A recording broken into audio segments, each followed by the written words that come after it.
Jeremías capítulo 9,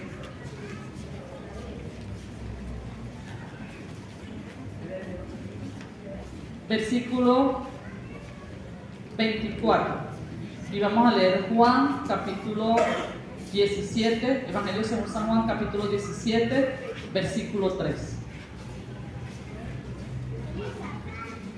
Jeremías 9, 24 y Juan 17, 3. Gloria a Jesús.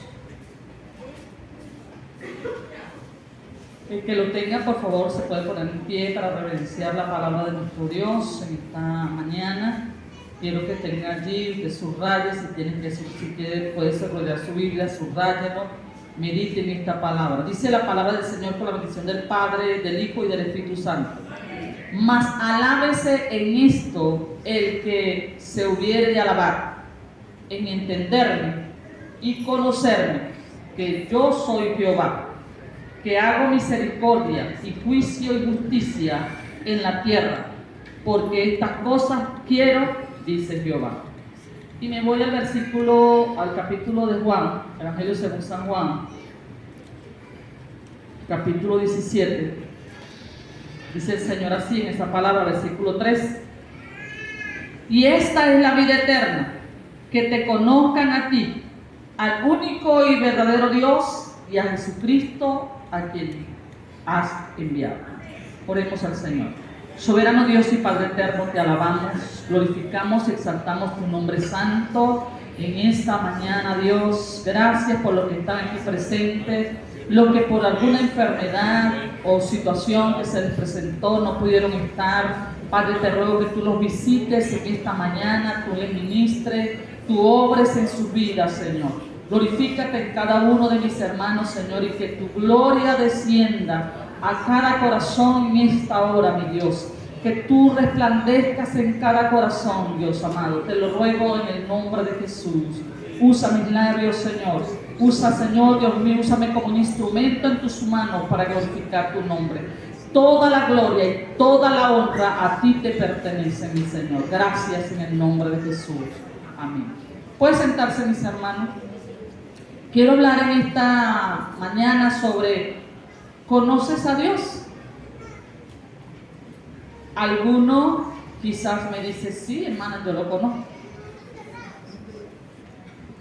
Porque le hemos aceptado, pero quiero, hermano, que podamos profundizar en lo que es conocer al Señor. El ser humano no puede conocer a Dios a menos que Dios se le revele a él. Porque ninguno de los que estamos aquí podemos decir que usted está aquí porque usted quiso. Usted está aquí porque la gracia de Dios lo persuadió y su favor lo atrajo para que viniera a sus pies y se rindiera a Él. Nadie es salvo sino a través de la oración de muchos que intercedieron por nosotros para que nosotros llegásemos a conocer al Señor. Pero Dios no quiere, hermano, que usted solamente llegue a la puerta y conocer al Señor.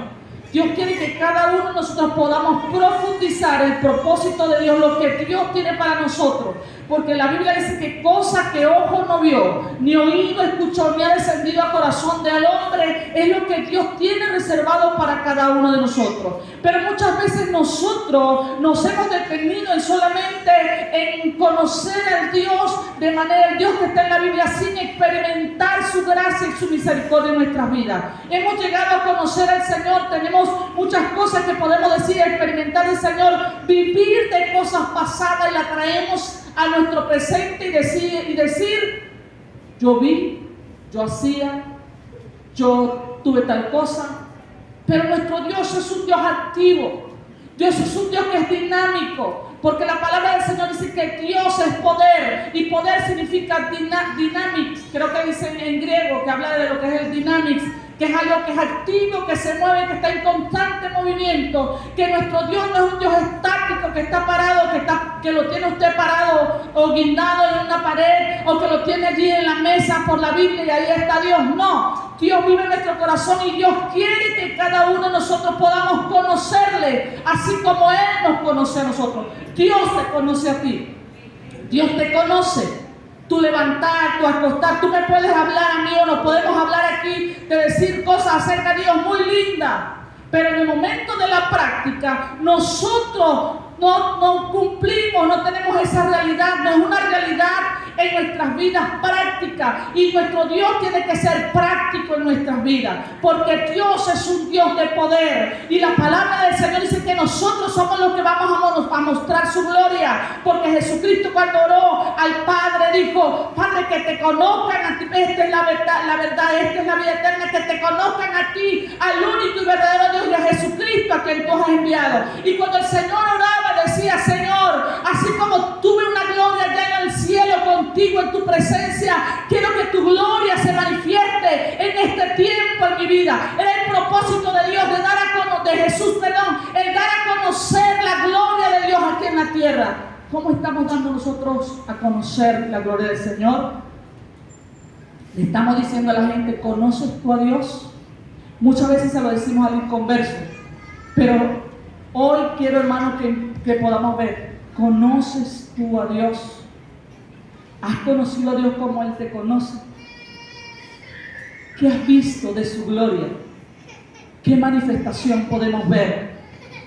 Y conocer a Dios implica una relación íntima y personal con Dios.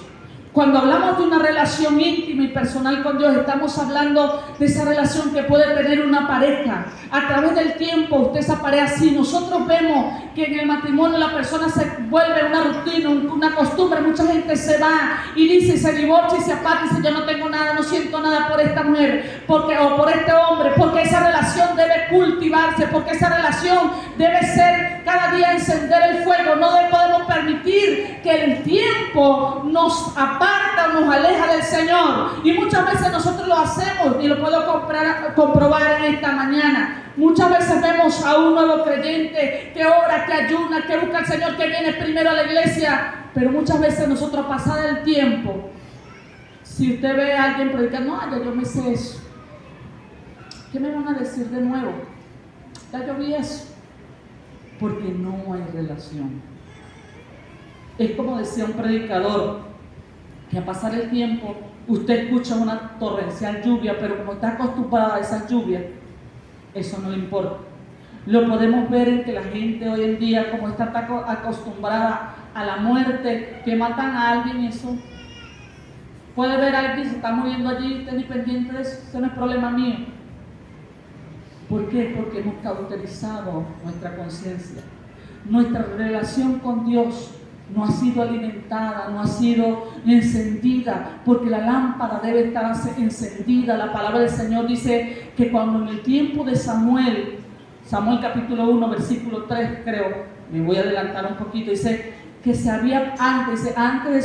antes que se apagase la lámpara, Dios levantó a Samuel, porque no había conocimiento de Jehová, no había información, la presencia de Dios.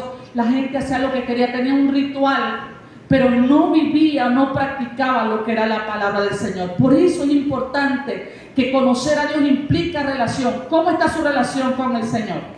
¿Cómo está su relación con Dios? ¿Qué tanto ama al Señor? ¿Está dispuesto a morir por la causa de Cristo? Alabado sea el Señor. Alábele y disimule. ¿Estamos dispuestos? Sí, hermano. Pero mire, no, es que hay mucho sol, yo me tengo que ir temprano porque este calor no lo soporto. Pero no quiere ir, no dice usted que va a morir por la causa de Cristo. Que estoy dispuesto no solamente a ir a la cárcel, sino a morir por tu causa. ¿Estamos nosotros en esa condición? ¿Soportamos este calor para estar aquí? Si está pensando en la casa, ¿qué es lo que voy a cocinar hoy? O dejé tal cosa, cuando llegue ya tengo listo todo y comienza en su mente a hacerse lo que va a hacer, lo que va a comer y todo eso. ¿Está aquí? ¿O qué voy a comer? Tengo hambre. Tengo mucha hambre. ¿Pero hambre de qué? ¿Hambre de justicia o hambre de llenar nuestro estómago? Es necesario, hermano, entender cuál es nuestra relación con el Señor. O solo Dios, solo conociendo a Dios puedes cambiar tu vida, o puede ser tu vida transformada. ¿Ha cambiado usted o sigue siendo la misma persona contenciosa, pendenciera, chismosa, burladora, criticona? Y para usted de decirlo criticón, por no ponerse por las mujeres. O puro quejarse, hermano. Somos de los que se quejan hasta cuándo. O como el famoso, creo que no sé cómo se llama, pero ya no aguanto más. Sí lo han oído, ¿verdad? Ya no aguanto. Lo decimos a veces a manera de juego, pero muchas veces caemos en eso. Ya no soporto. O ya no te soporto, no te aguanto. Pero decimos que conocemos a Dios. ¿Y cuánto nos ha soportado Dios a nosotros? Nada más a usted o a mí, no dice usted. ¿Cuánto me ha soportado Dios a mí? Cada día, hermano, mire, usted hace o yo hago, que no hacemos nosotros y decimos, oye, Señor. Pero necesitamos entender, conocemos al Señor. Y el Señor dice que en eso debemos enfocarnos, en conocerle. Dice la palabra, entenderme y conocerme. Entender a Dios y conocer. Usted dirá, no, pero es que Dios es infinito, ¿cómo voy a entender a Dios? Pero lo que Dios tiene para ti, lo que Dios quiere para ti, es necesario que nosotros podamos conocer a Dios y que en nuestras vidas haya cambio, haya transformación, que nosotros vayamos creciendo, porque la palabra de Dios dice que nosotros debemos ir de gloria en gloria, de triunfo en triunfo, no todos los días, entra el año y sale el año y usted sigue quejando, se sigue lamentando de su condición social, de su condición física, de lo que está viviendo, de lo que está viviendo en su entorno. ¿Cómo nosotros estamos viviendo diciendo que conocemos al Señor? Si conocemos a Dios, ¿a dónde tenemos que ir a presentar nuestra queja o nuestra situación? Al Señor. Por eso es necesario cambiar nuestro lenguaje. Si cambia nuestro lenguaje, las perspectivas van a cambiar. Si cambia mi manera de pensar, las cosas van a ser diferentes en mi vida, porque no voy a ver lo mismo, sino que voy a ser transformado por el poder de Dios, por el poder de Dios. ¿Qué significa conocer a Dios? No es un asunto intelectual ni tampoco un asunto de saber de Dios. No hay que conocer la palabra del Señor, porque si nosotros vamos afuera hay mucha gente que conoce la Biblia desde Génesis a Apocalipsis, que le puede hacer quizás hacer un exégesis a la palabra del Señor, que puede hacer un análisis conceptual de la palabra del Señor, que puede saber griego y hebreo, pero esto no garantiza que nosotros conocemos al Dios de la Biblia. El conocer al Dios de la Biblia es que yo lo pueda vivir, es algo vivencial, es algo que es un estilo de vida. Y en este tiempo, cuando vemos que hay una filosofía de diversas religiones y corrientes, que la gente, hermano, hoy en día busca acomodar al mundo, al evangelio, no el evangelio, al mundo. Entonces es necesario que nosotros nos volvamos. No es que el mundo, nosotros tengamos que adaptarnos al sistema, sino que el sistema se debe ajustar a nuestros principios, a nuestros valores. El estar en esa posición de querer no es conocimiento. Y no estoy diciendo ni esto, hermano, que usted no estudie. No es lo que dice la palabra, no es lo que yo le quiero decir. Estudie, pero vive lo que estudia. Porque al que más se le da, más se le demandará.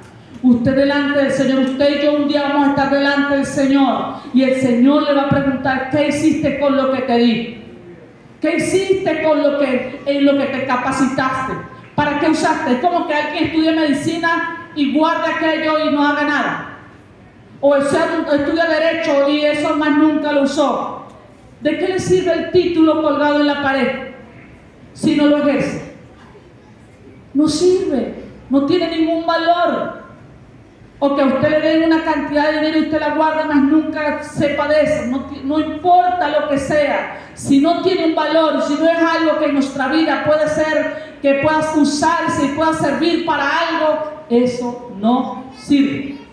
Necesitamos entender que no es solamente el conocimiento. Conocer a Dios es desarrollar un vínculo de comunión entre tú y Dios.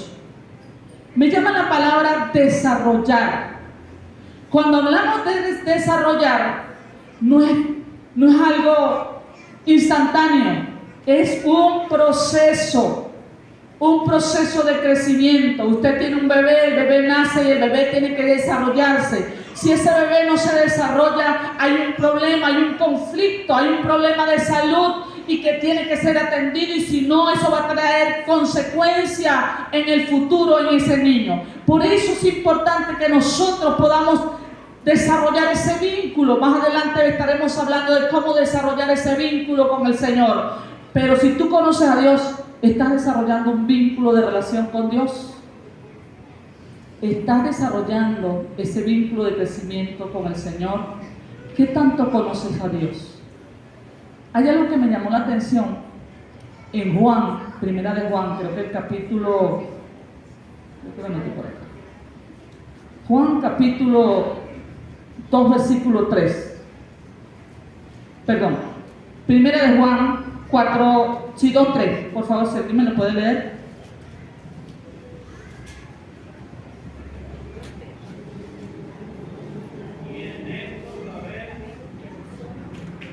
Sígale. Amén. Dice, en esto sabemos que le conocemos. ¿Cómo sabemos que le conocemos? Cuando guardamos los mandamientos. ¿Está usted guardando los mandamientos de Dios? ¿Los guarda? ¿Estamos guardando esos mandamientos del Señor? Entonces, ¿conocemos o no conocemos a Dios? Gloria al Señor. Gloria a Dios.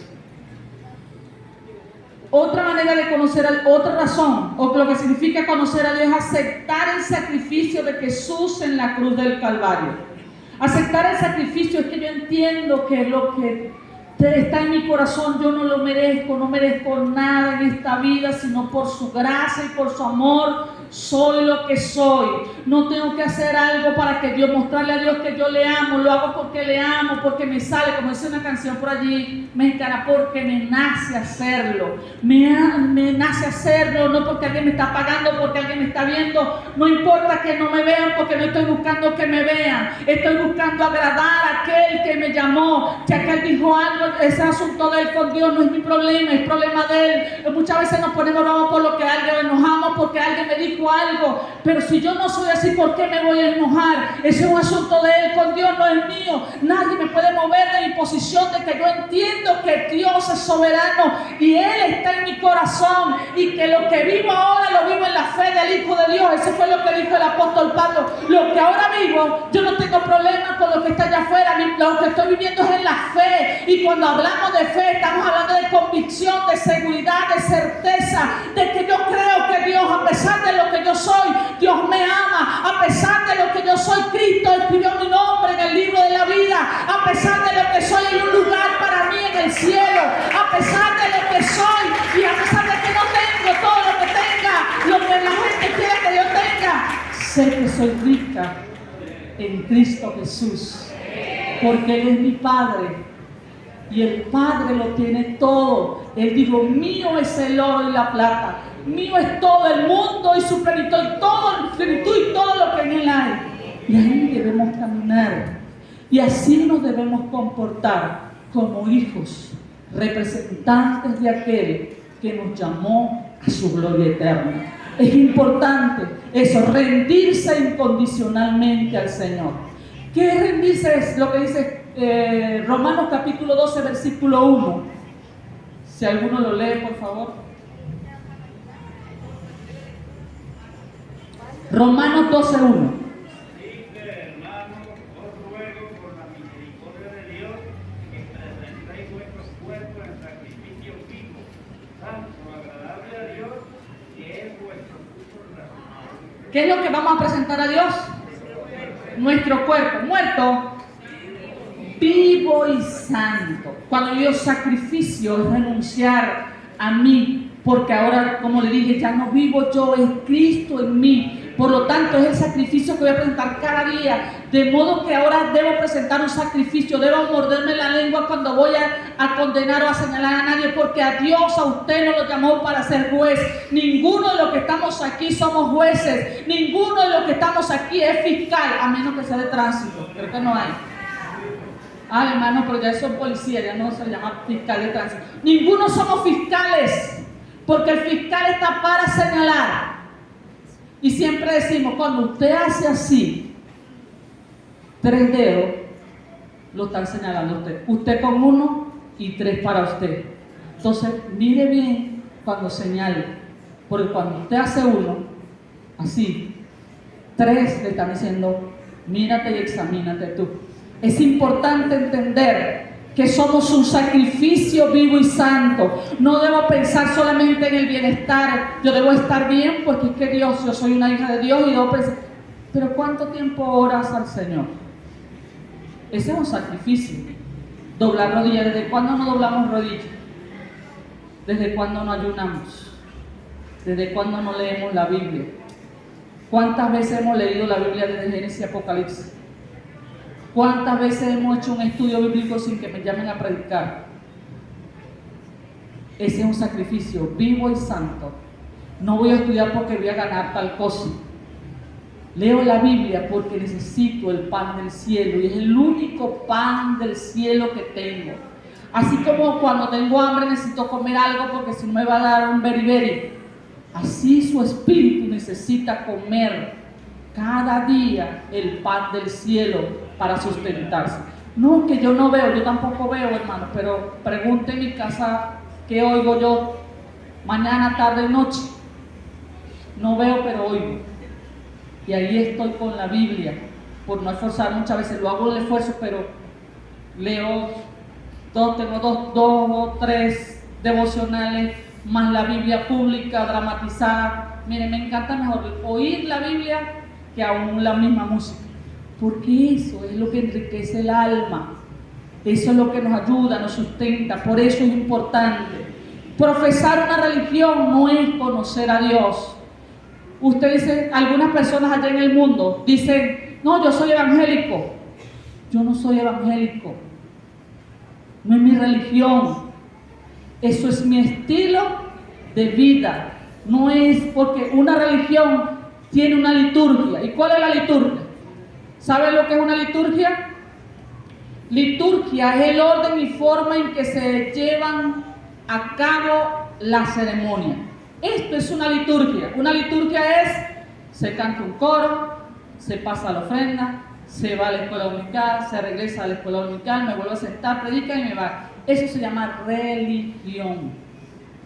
Si usted solamente hace eso, usted es un religioso. Vino al culto, escuchó todo aquí, se fue, ya cumplí. Ya cumplí. Pero es que nosotros aquí no estamos por cumplir. Aquí estamos para hacer la voluntad de Dios. Y la voluntad de Dios es que el mundo conozca que Jesucristo es el Señor. Así como está la hermana Lorena con los jóvenes, con los niños radiando WhatsApp, igualmente los pastores de zona. ¿Por qué no tenemos? No, hermano, no tengo. ¿Cuál es el problema que tenemos los supervisores que tienen los pastores de zona? No tengo líderes, no tengo maestro de niños, no tengo maestro de esto. Nadie quiere trabajar, entonces son puros religiosos. Puros religiosos.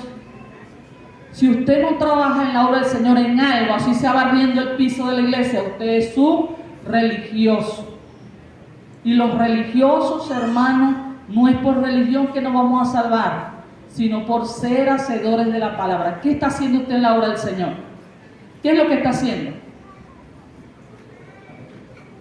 Pregúntese, ¿qué está haciendo usted en la obra del Señor? ¿A cuánto se ha ganado en este mes? Ya se ganó uno. ¿A cuánto evangelizado? ¿A cuánto hemos evangelizado en lo que va del mes de enero? ¿A quién le hemos predicado la palabra? ¿O simplemente es un religioso?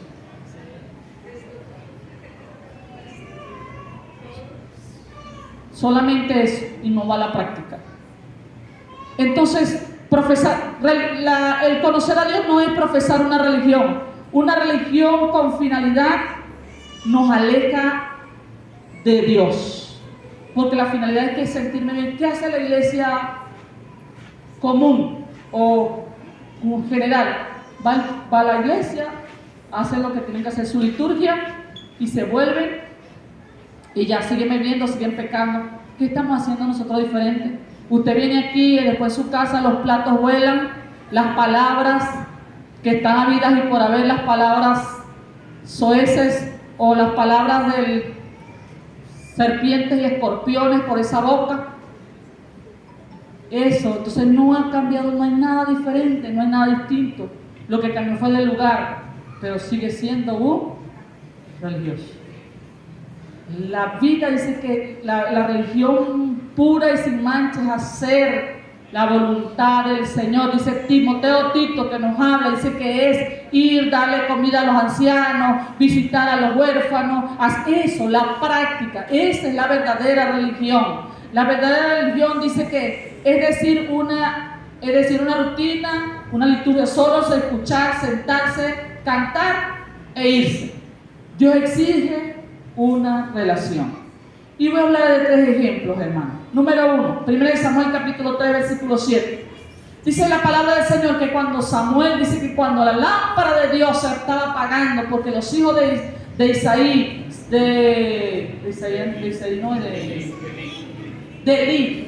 los hijos de Elí se habían corrompido, se habían prostituido, se acostaban con las mujeres allá, hasta aún en el mismo templo, no respetaban lo que era del Señor, se comían lo del Señor y se comían lo de ellos y no les importaba, a pesar de que se les había confrontado, dice que no aceptaron. Dice la palabra del Señor, Dios llamó a Samuel, y en el versículo 7, el versículo 3, por favor, 7 dice, alguien que lo tenga allí, y vamos a leer también el versículo 12-24. Y Samuel no había conocido aún a Jehová, ni la palabra de Jehová le había sido revelada. Amén. Y Samuel, y si nosotros conocemos la historia de Samuel, la vida de Samuel, la biografía de Samuel, dice la palabra del Señor, que Samuel, dicen los estudiosos que desde los 5 años había sido llevado al templo para ministrar en el templo, y todo ese tiempo estuvo Samuel ministrando en el templo, todo lo de al lado de Elí estuvo allí, pero no conocía a Dios, no le había sido revelada la palabra, no entendía. ¿Y cuántos de los que estamos aquí quizás estamos como Samuel? La palabra no ha sido revelada a nuestras vidas. ¿Por qué la palabra de Dios no ha sido revelada a su vida? No. Pregúntese, ¿por qué la palabra de Dios no ha sido revelada a nuestra vida? Porque no entiendo nada de esto. No sé qué es lo que está hablando la hermana. La palabra de Dios necesita que fluya, porque si no la estudiamos, mucho menos, imagínense cómo se la va a revelar. ¿Qué va a traer el Espíritu Santo si usted no tiene nada en esa cabeza? Perdónenme. Pero ¿qué va a traer? Tiene que haber algo.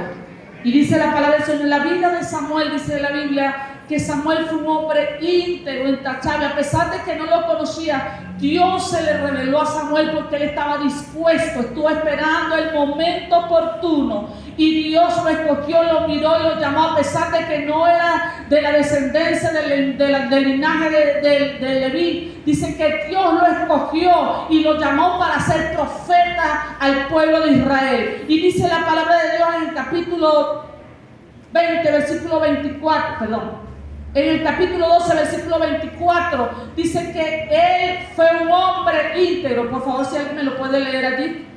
Solamente temed a Jehová y servidle de verdad con todo vuestro corazón, pues considerad cuán grandes cosas ha hecho con vosotros.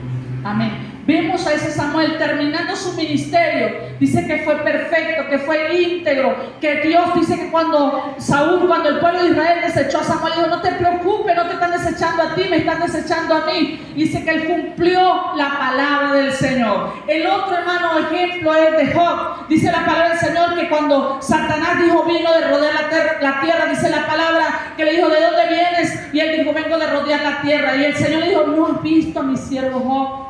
Un hombre íntegro, perfecto, delante de mí. Bueno, ustedes conocen la historia y no voy a hablar de ese tema en este momento, pero vemos cómo Dios da testimonio de Job. Pero Job, dice la palabra del Señor, que vinieron cada una de las calamidades y al principio él dijo, Dios dio, Jehová quitó, sea el nombre de Dios bendito. Pero nuevamente al transcurrir del tiempo, de las situaciones que estaban pasando, dice la palabra del Señor, que dijo Job, ¿quién me diese hablar delante del Altísimo y defender mi causa? Porque no tenía amigo, no tenía nadie que lo pudiera ver. Pero dice la palabra del Señor en Job Job capítulo 20, perdón, Job dice 45, 5 y 6, dice, de oídas te había oído, mas ahora mis ojos te ven. Dice, me enmudezco, dice que me siento impuro, inmundo, no soy nadie delante de ti, Señor, porque conoció a Dios. Él era conocido por Dios, pero él no conocía a Dios. Él era conocido por Dios, pero él no había tenido un encuentro con el Señor. Muchas veces somos conocidos, pero no tenemos ese encuentro con el Señor. Y por último, hermano, el último ejemplo que quiero darles es el apóstol Pablo. ¿Quién era Pablo? Pablo era un fariseo de fariseos. Dice la palabra del Señor que era radical, tanto así que Hechos capítulo 1, versículo 1 nos habla, dice que respiraba amenaza al pueblo de Israel, el pueblo judío o los hijos de Dios por causa de Pablo, que pidió cartas para no solamente arrastrarlo, estuvo consciente de la muerte de Esteban, dice que pidió cartas para ir a Damasco, hasta que tuvo un encuentro con el Señor, y el Señor le dice, Saulo, Saulo, ¿por qué me persigues? Y él dice, ¿quién eres, Señor? Conocía la Biblia porque era un rabino, había sido enseñado a los pies del mejor maestro que pudiese tener alguien en aquella época. Dice que estuvo estudiando al mejor maestro a los pies de Gamaliel. Tanto así que vemos que 12 de las cartas del Nuevo Testamento las escribió el apóstol Pablo. Pero cuando dice que él estaba ignorante de la palabra del Señor hasta que Dios se le aparece, y en el versículo 6, si lo podemos leer, y el 22 por favor del mismo capítulo 9, gloria al Señor.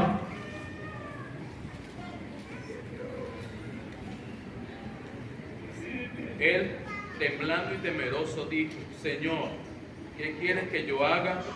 Y el Señor le dijo, levántate y entra en la ciudad y se te dirá lo que debes hacer. Y el 22. Pero Saulo mucho más se esforzaba y confundía a los judíos que moraban en Damasco, demostrando que Jesús era el Cristo. Amén. Vemos, hermanos, que él tuvo un encuentro con el Señor. ¿Qué dijo Saulo? Bueno, me voy a cambiar de religión. ¿Se cambió Saulo de religión? Él fue fariseo hasta la muerte.